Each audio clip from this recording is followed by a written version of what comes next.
حدیث پاک میں آتا ہے کہ ملک الموت اترتا ہے، اس کے ساتھ 4 فرشتے ہوتے ہیں. وہ چاروں فرشتے آتے اس کی پٹائی شروع کر دیتے ہیں. ابھی پرسوں یہ حدیث میں نے پڑھی ابن ماجہ میں کہ ملک الموت کہتا ہے ایتھا النفس الخبیثہ کانت فی الجسد الخبیث، اے خبیث روح جو خبیث جسم میں تھی، اخرجی باہر آؤ. اب وہ واپس تو ہو نہیں سکتا، اپنے آپ کو روک تو سکتا نہیں، تو وہ حیران پریشان خوف زدہ. تو اس کے جواب میں اس کو ملک الموت کہتا ابشری ابشری بحمیم وغساق وآخر من شکلہ ازواج، تیار ہو جا خوفناک عذاب کے لیے اور کھولتے پانیوں کے لیے، کانٹے دار جھاڑیوں کے لیے اور بے شمار عذاب کی شکلوں کے لیے.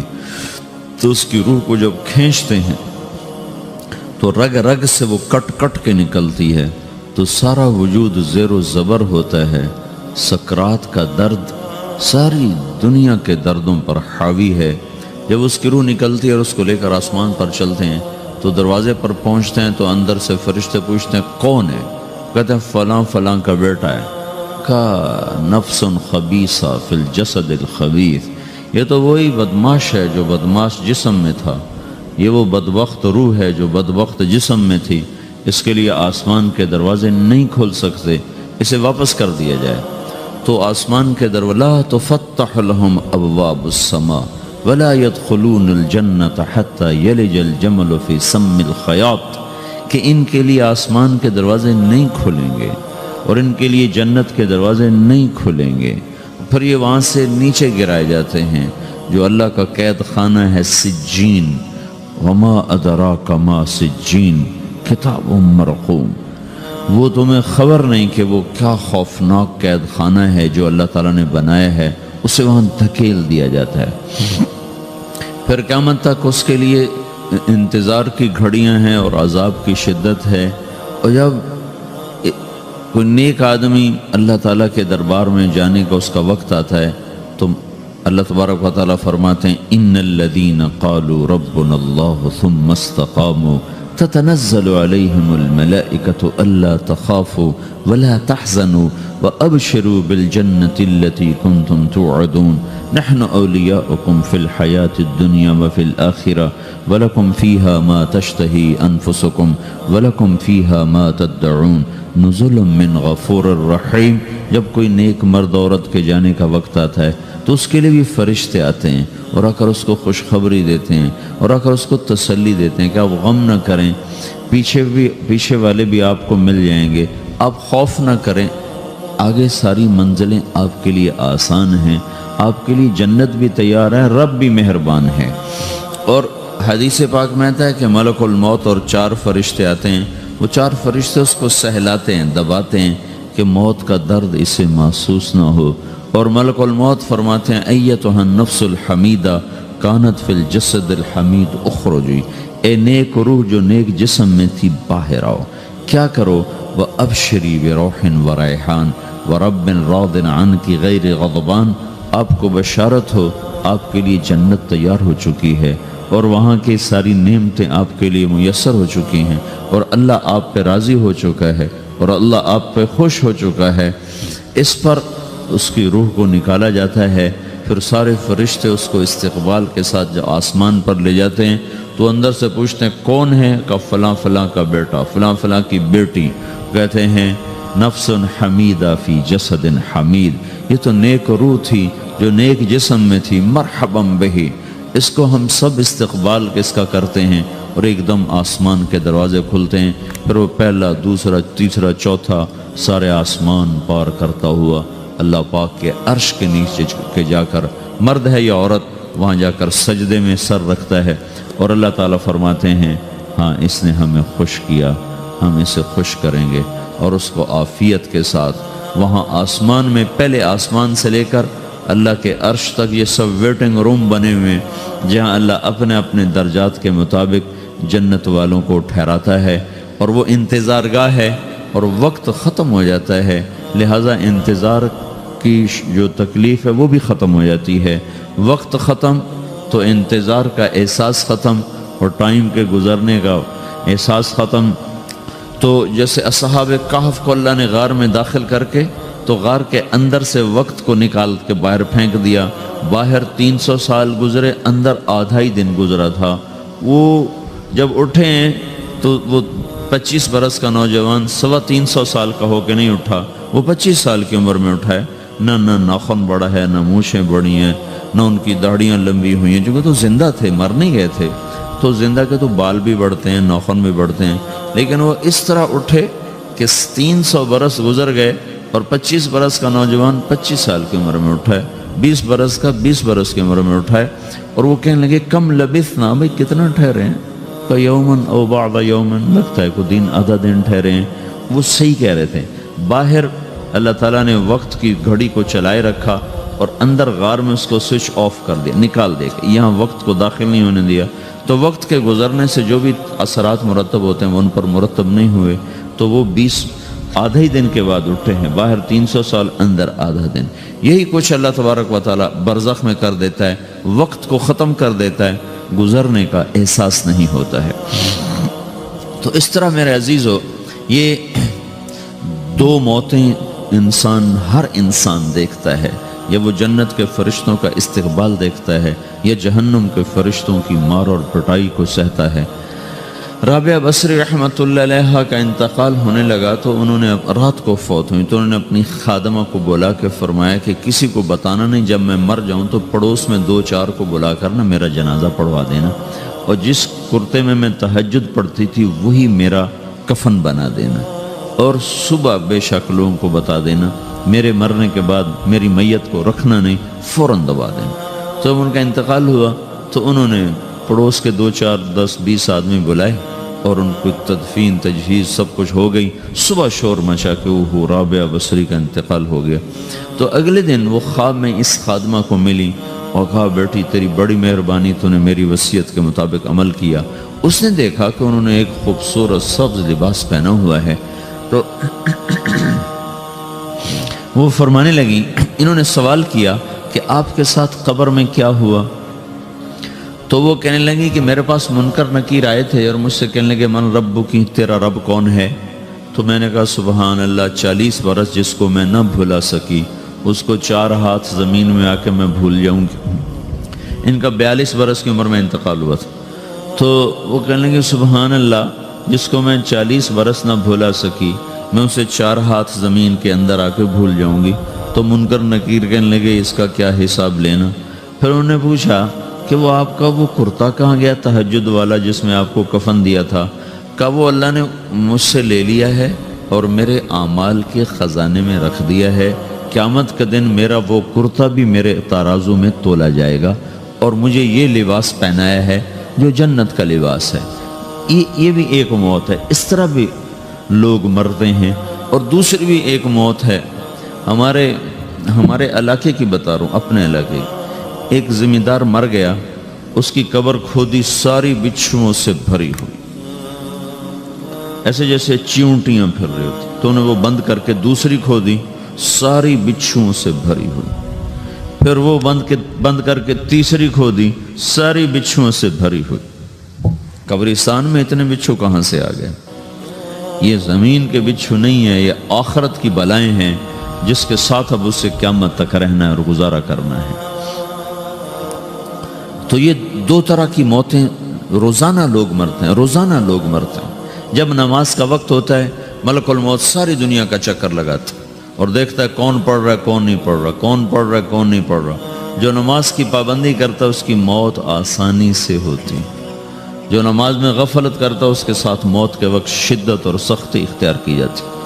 تو بھائیو، یہ ایک جسم ہے، ایک روح ہے۔ روح باقی رہنے والی چیز ہے، جسم مٹ جاتا ہے، پھر اللہ سے قیامت کے دن نیا جسم عطا فرمائے گا، ایک نیا جسم دیا جائے گا۔ روح وہی ہے جو اللہ کے خزانوں میں جمع ہو جاتی ہے۔ نافرمان کی سیاہ کالی روح ہوتی ہے، فرما بردار کی روشن چمکدار روح ہوتی ہے۔ تو اللہ نے کچھ تقاضے جسم کے رکھے ہیں اور کچھ روح کے رکھے ہیں۔ جسم کے تقاضے پورے نہ کرو تو یہ پریشان ہو جاتا ہے، روح کے تقاضے پورے نہ کرو تو یہ پریشان ہو جاتی۔ روح کی پریشانی جسم سے زیادہ ہے، چونکہ روح کی طاقت جسم سے زیادہ ہے۔ روح جسم مٹی سے بنا ہے، اس کی غذا بھی مٹی سے نکلتی ہے۔ روح آسمان سے ہے، اس کی غذا بھی آسمان سے ہے۔ روح کا تعلق جب تک اللہ سے نہیں جڑتا، اس سے بھوک اور پیاس لگتی رہتی ہے۔ جسم کو جب تک روٹی اور پانی نہ ملے، یہ تڑپتا اور پریشان رہتا ہے۔ جیسے اللہ تعالیٰ نے ہمارے جسم میں روٹی اور پانی کی طلب کو بے ساختہ رکھ دیا ہے۔ میں بیان کے دوران بھی پانی پی رہا ہوں، آپ دیکھ رہے ہیں کہ میرا حلق سوکھ جاتا ہے، مجھے طلب محسوس ہوتی ہے پانی، حلق سوکھتا ہے پانی کی طرف بھاگتے ہیں، بھوک لگتی ہم روٹی کی طرف بھاگتے ہیں۔ یہ ایک ایسا اندر میں آٹومیٹک سسٹم ہے کہ ہم اس کو آف نہیں کر سکتے۔ یہ سوتے سوتے بھی بھوک کی وجہ سے آنکھ کھل جاتی، سوتے سوتے پیاس کی وجہ سے آنکھ کھل جاتی ہے۔ یہ ایسا خود اللہ تعالیٰ نے ساختہ نظام بنایا ہے کہ آپ اپنے جسم میں روٹی اور پانی کی طلب کو نہیں نکال سکتے۔ میرے عزیزو، ٹھیک اسی طرح اللہ نے انسانی روح میں اپنی طلب رکھ دی ہے اور اپنے رسول کی طلب رکھ دی ہے۔ یہ دو طلب ایسی ہیں کہ یہ آپ کے جسم روح سے نکل نہیں سکتی۔ جیسے بھوکا روٹی نہ کھا لے، پیاسا پانی نہ پی لے، اسے چین نہیں آ سکتا۔ وہ روح جو اللہ اور اس کے رسول سے نا آشنا ہے، جب تک وہ وہاں تک پہنچ نہیں جاتی، اسے چین نہیں آ سکتا، اس کا اندر پریشان رہے گا۔ 1997 میں جب جنید جمشید سے میری پہلی ملاقات ہوئی تو اس نے مجھ سے یہ سوال کیا کہ مولوی صاحب، ایک پاکستانی نوجوان جس گلیمر کو خوابوں میں دیکھتا ہے، وہ گلیمر تو مجھے زندگی میں ویسے ہی حاصل ہے۔ میرے چاروں طرف زندگی کا رقص ہے اور میری زندگی کی ہر خواہش، السلام علیکم، ویلکم بیک ٹو مسلم سیرہ۔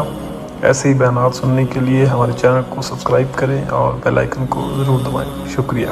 تمنا پوری ہے، اس کے باوجود میرے اندر اندھیرا ہے، میرے اندر خلا ہے۔ مجھے لگتا ہے میں وہ کشتی ہوں جس کا کوئی ساحل نہیں، جس کی کوئی سمت نہیں، جس کا کوئی گھاٹ نہیں۔ یہ کیوں ہے؟ میرے ساتھ تو ایسا نہیں ہونا چاہیے۔ ایک عام لڑکا تو کہتا ہے ہائے کاش یہ ہوتا، اس کو وہ نہیں ہو رہا تو پھر وہ پریشان ہے، ہائے یہ ہوتا، ہائے وہ ہوتا۔ تو میں تو ہائے نہیں کرتا ہوں، میری تو ہر لذت اور خواہش میرے سامنے تشتری میں سجا کے پیش کی جا رہی۔ میں کیوں ایسا کر رہا ہوں؟ میں ہائے ہائے کیوں کر رہا ہوں؟ میرا اندر ویران کیوں ہے؟ میرے اندر میں خلا کیوں ہے؟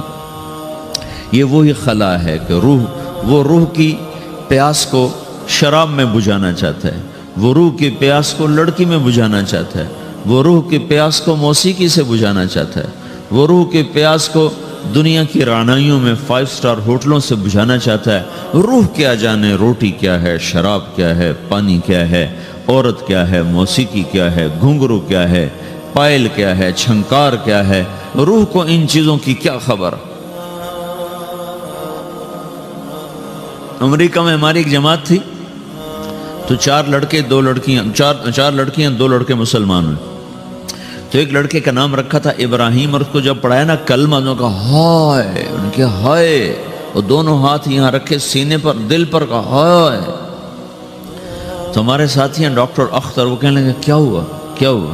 کہنے لگا جب سے ہوش سنبھالا یہ جگہ خالی تھی، یہ تیرے کلمہ پڑھانے پر بھر گئی ہے کہ میری خوشی سے ہائے نکل گئی۔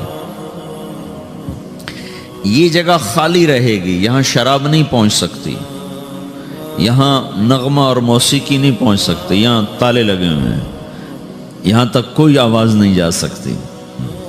دل کے تاروں پر ایک ہی نغمہ چڑھ سکتا ہے اور وہ اللہ کی یاد کا ہے اور اللہ کی محبت کا ہے اور اللہ کے رسول کی محبت کا ہے۔ باقی کوئی مضراب ایسا نہیں جو ان تاروں کو چھیڑ سکے، باقی کوئی چیز آواز ایسی نہیں جو دل کی دنیا پر جا کر دستک دے سکے۔ یہاں بند دروازے ہیں، یہاں صرف اللہ پہنچے گا، اللہ کے رسول کا تعلق پہنچے گا، باقی کوئی چیز یہاں نہیں جا سکتی۔ تو چونکہ آج ہمارا علم غلط ہو گیا، پنکھا بند کرو، ہمارا علم غلط ہو گیا ہے، تو ہم نے ان دنیا کی چیزوں کو سب کچھ سمجھ کر اس کی دوڑ لگانا شروع کر دی ہے۔ تو روح آسمان سے ہے، اس کا تعلق اللہ سے بناؤ بھائیو۔ اللہ کا تعلق پائے بغیر نہ کوئی مرد مکمل ہے نہ کوئی عورت مکمل ہے، اور چونکہ براہ راست اللہ کو کوئی پا نہیں سکتا، چونکہ وہ ہمارے سامنے نہیں، اس کے اور ہمارے درمیان لاکھوں کروڑوں پردے حائل ہیں، تو اللہ اپنے بندوں میں سے ایک کو منتخب کر کے اپنا رسول بناتا ہے، اس پر اپنا آپ کھول دیتا ہے، پھر اسے کہتا ہے جا لوگوں کو بتا کہ یہ زندگی اللہ کو پسند ہے۔ وہ اللہ کا جو رسول ہے وہ بندوں اور رب کے درمیان واسطہ بن جاتا ہے۔ اللہ نے ہمیں حضرت محمد صلی اللہ تعالی علیہ وسلم جیسا رسول دے دیا۔ اللہ تعالیٰ نے اپنا آپ کسی کو نہیں دکھایا۔ موسیٰ علیہ السلام پہ ایک تجلی پڑی، ان کو 40 دن ہوش نہیں آیا، 40 دن اللہ سے ضد کرنے لگے، رب ارنی انظر الیک، یا اللہ میں تجھے دیکھنا چاہتا ہوں۔ اللہ تعالیٰ نے کہا موسیٰ یہ ہو نہیں سکتا۔ موسیٰ علیہ السلام اللہ کے نبی نے فرمایا لاڈلے نبی تھے، اللہ پاک سے ضد کر لیا کرتے تھے۔ پھر کہنے لگے نہیں یا اللہ میں نے ایک دفعہ تو ضرور دیکھنا ہے۔ تو اللہ تعالیٰ نے کہا اچھا تم ایسا کرو، میں طور پہ تجلی ڈالوں گا، فَإِنِ اسْتَقَرَّ مَكَانَهُ فَسَوْفَ تَرَانِي، تو میں تجلی ڈالتا ہوں طور پر، اگر طور کھڑا رہا تو تو بھی دیکھ لے گا۔ تو اب اللہ خود سامنے نہیں آیا، صرف ایک تجلی اللہ کے عرشوں کے اوپر سے آنا شروع ہوئی ہے، بیچ میں آپ فاصلہ گنے، اور پھر وہ آ کر فَلَمَّا تَجَلَّى رَبُّهُ لِلْجَبَلِ، پھر وہ جبل پر پہاڑ پر آئی ہے، جَعَلَهُ دَكَّا، وہ پہاڑ ریزہ ریزہ ہو کر ہواؤں میں بکھر گیا، وَخَرَّ مُوسَى صَعِقًا، اور موسیٰ علیہ السلام بے ہوش ہو کے گر گئے۔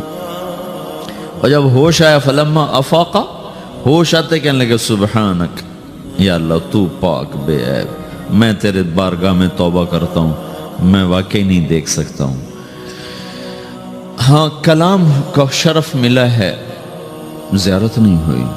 اللہ تعالیٰ نے حضرت محمد صلی اللہ تعالی وسلم کو مکہ سے اٹھایا اور بیت المقدس تک پہنچایا سواری پر، کہ دنیا اسباب کی ہے، یہاں سبب اختیار کیا، سواری کے پر بٹھا کر وہاں پہنچایا، اور اس کے بعد جب اوپر بلایا ہے تو پھر براق کی ضرورت نہیں پڑی، اوپر قدرت کا جہان ہے، اوپر اپنی قدرت سے بلایا ہے۔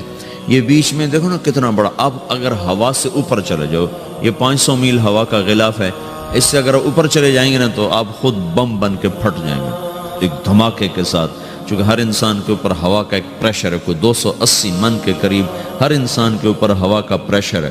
اس پریشر کو توڑنے کے لیے میرے اندر خود ایک پریشر بنا ہوا ہے جو اس کو توڑ رہا ہے۔ جب یہ ہوا کا پریشر میرے اوپر سے ریلیز ہو جاتا ہے تو میرا اندر کا اپنا پریشر بم کی طرح پھٹے گا اور مجھے پرزے کر دے گا۔ اس لیے وہ خلائی لباس بنایا جاتا ہے جس میں وہ مصنوعی پریشر دیا جاتا ہے تاکہ اوپر جا کر یہ پھٹ نہ جائیں۔ ہمارے نبی جس کرتے اور تہمد میں تھے اسی کرتے اور تہمد سے بیت المقدس سے چلے ہیں اور ہوا کو نہیں پار کیا، 7 آسمان ہی پار کر لی۔ اور پہلے آسمان پر حضرت آدم علیہ السلام نے استقبال کیا ہے، اور دوسرے آسمان پر حضرت عیسیٰ علیہ السلام، زکریا علیہ السلام، یحییٰ علیہ السلام نے استقبال کیا ہے، تیسرے آسمان پر حضرت یوسف علیہ السلام نے استقبال کیا ہے، چوتھے پر حضرت ادریس علیہ السلام نے استقبال کیا ہے، 5ویں پر ہارون علیہ السلام نے استقبال کیا، اور 6 پر موسیٰ علیہ السلام نے استقبال کیا، اور 7ویں آسمان پر ایک بیت اللہ دیکھا ہے جس کا طواف ہو رہا ہے۔ استقبال کو کوئی موجود نہیں، ایک بڑے میاں ایسے ٹیک لگا کے بیت اللہ کی یوں ٹیک لگا کے بیٹھے ہیں، گوٹھ مار کے، دونوں ہاتھوں کے ایسے گوٹھ مار کے بیٹھے ہیں، ان کی سفید داڑھی ہے، وہ نہیں اٹھے ہیں۔ باقی تو نبی بھی سامنے کھڑے ہوتے تھے استقبال کو، لیکن یہ بزرگ نہیں اٹھے ہیں۔ تو آپ نے پوچھا یہ کون بزرگ ہیں؟ تو جبریل نے کہا یہ آپ کے دادا ابراہیم علیہ السلام ہیں۔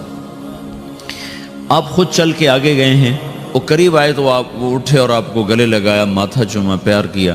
سارے نبیوں نے استقبال کے دوران کہا تھا ہمارے بھائی آ گئے، مرحبا ہمارے بھائی آ گئے، لیکن جب ابراہیم علیہ السلام سے ملاقات ہوئی تو انہوں نے فرمایا مرحبا میرا بیٹا آ گیا، مرحبا میرا بیٹا آ گیا ہے۔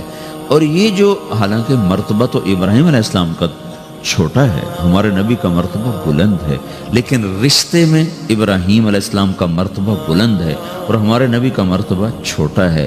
ابراہیم علیہ السلام اوپر جا کر دادا بن رہے ہیں اور یہ نیچے پوتا پڑپوتا بن رہے ہیں، تو رشتے کی نسبت میں آپ چھوٹے ہیں وہ بڑے ہیں۔ مرتبے اور مقام میں تو اللہ کے بعد آپ کا اور آپ کے سامنے کوئی ہے نہیں، بس اوپر اللہ اور نیچے اللہ کا رسول ہے، باقی سب نیچے ہیں۔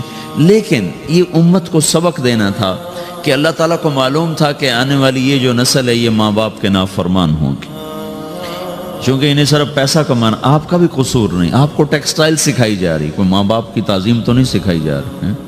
اور خود آپ کے ماں باپ نے آپ کو نہیں بتایا کہ ماں کسے کہتے ہیں، باپ کسے کہتے ہیں۔ جس چیز نے بتانا تھا وہ آپ نے پڑھا نہیں، وہ تو دین نے بتانا تھا، قرآن نے بتانا تھا، سیرت نبی نے بتانا۔ وہ سیرت آپ نے پڑھی نہیں، قرآن آپ نے پڑھا نہیں۔ آپ کا سارا زور لگا پہلے وہ ایف ایس سی کو پاس کرنے میں، پھر ٹیکسٹائل میں آ گیا تو اب دھاگا کیسے بنتا ہے۔ آپ کا سارا علم ہے کہ دھاگا کیسے بنتا ہے، یہ علم آپ نہیں پڑھ رہے کہ انسان کیسے بنتا ہے، یہ مشین کیسے چلتی، آپ یہ سیکھ رہے ہیں۔ یہ انسان کیسے چلے یہ کسی ادارے میں نہیں سکھایا جا رہا۔ وہ اداروں کا یہ موضوع ہی نہیں کہ انسان بناؤ، اداروں کا موضوع ہے بس روبوٹ بناؤ جنہیں بس دھاگا بنانا آتا ہو، کسی کو دوائی بنانی آتی ہو، کسی کو حل بنانا آتا ہو، کسی کو بم بنانا آتا ہو، کسی کو کپڑا بنانا آتا ہو، کسی کو لوہا بنانا آتا ہو۔